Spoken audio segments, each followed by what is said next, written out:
Hello दोस्तों, math learning पर आपका स्वागत है। आज आपको बताने वाले हैं क्लास 10 का मैथ चैप्टर 1 का प्रश्नावली 1.2 का 5वां नंबर क्वेश्चन बताने वाले हैं। क्या है देखिए, जांच कीजिए कि क्या किसी प्राकृत संख्या 6 का पावर n अंक शून्य पर समाप्त हो सकती है, यानी 0 पर समाप्त हो सकती है। तो ये हमको जांच करके बताना है कि ये हो सकती है या नहीं हो सकती है। तो देखिए क्या लिखेंगे, यदि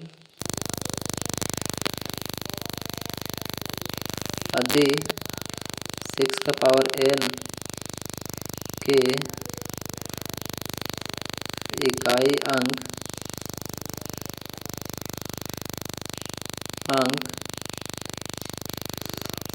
शून्य है तो उसका एक गुणनखंड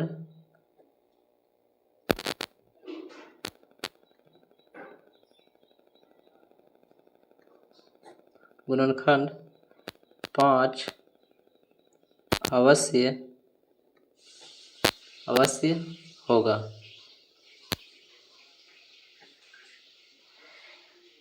अगर 6 का पावर n अंक, अगर इकाई अंक अगर 0 है तो उसका गुणनखंड 5 अवश्य होगा। जैसे मान लीजिए 10 है, इकाई अंक 0 है तो इसका गुणनखंड क्या होगा, 2 2 पचे 10, तो क्या आएगा 2 इंटू 5। तो देखिए इकाई अंक 0 होने पर 5 उसका गुणनखंड अवश्य होगा कि नहीं। उसी तरह अगर मान लीजिए अगर हम 60 ले लेते हैं तो कितना जाएगा, 2 तिया 6 0, फिर ये कितना जाएगा 3 से, 3 दहा के 30, फिर ये कितना जाएगा 2 से, 2 पचे 10। तो देखिए जिसका इकाई अंक 0 होता है वह 5 से जरूर विभाजित होता है, यानी उसका गुणनखंड 5 जरूर होता है। तो यहाँ देख रहे हैं 6 दिया हुआ है, 6 का पावर n अंक इकाई अंक 0 है। तो देखिए यहाँ 6 का पावर n अंक हम निकालेंगे, लेकिन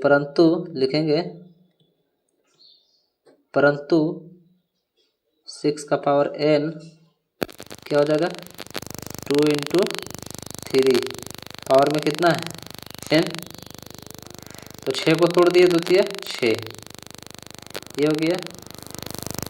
अब देखिए बराबर 2 का पावर n लिख सकते हैं, इंटू 3 का पावर n लिख सकते हैं।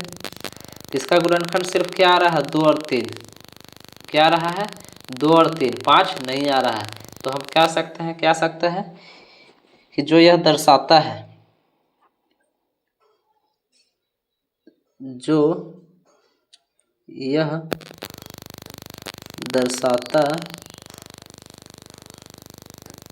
है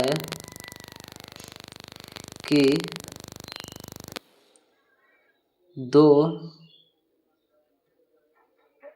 और 3 एक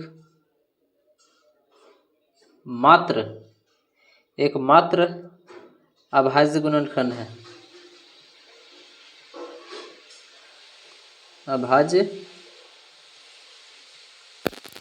गुणनखंड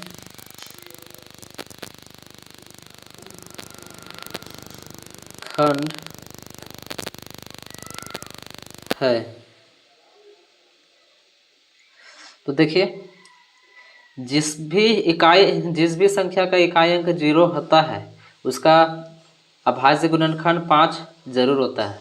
लेकिन यहाँ देख रहे हैं 6 का क्या है, अभाज्य गुणनखंड 2 और 3 है, जो यह दर्शाता है कि 2 और 3 एक मात्र अभाज्य गुणनखंड है ना, तो 5 नहीं है। तो क्या हो सकता है, तो लिखेंगे 6 का पावर n का इकाई अंक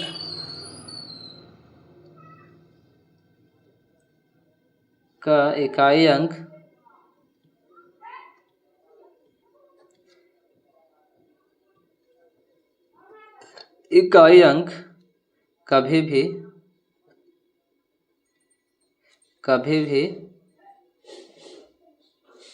शून्य पर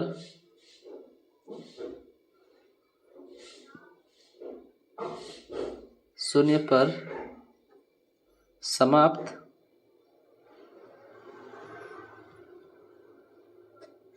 नहीं हो सकती है।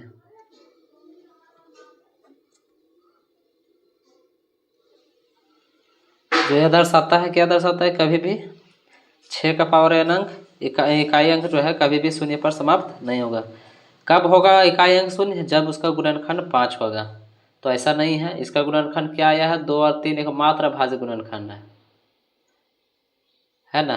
तो मात्र एक अभाज्य गुणनखंड है जो 6n के इकाई अंक 0 पर समाप्त नहीं होगी। तो आशा करते हैं आप लोगों को समझ में आया होगा, और समझ में आया होगा तो एक लाइक ज़रूर कीजिएगा। धन्यवाद।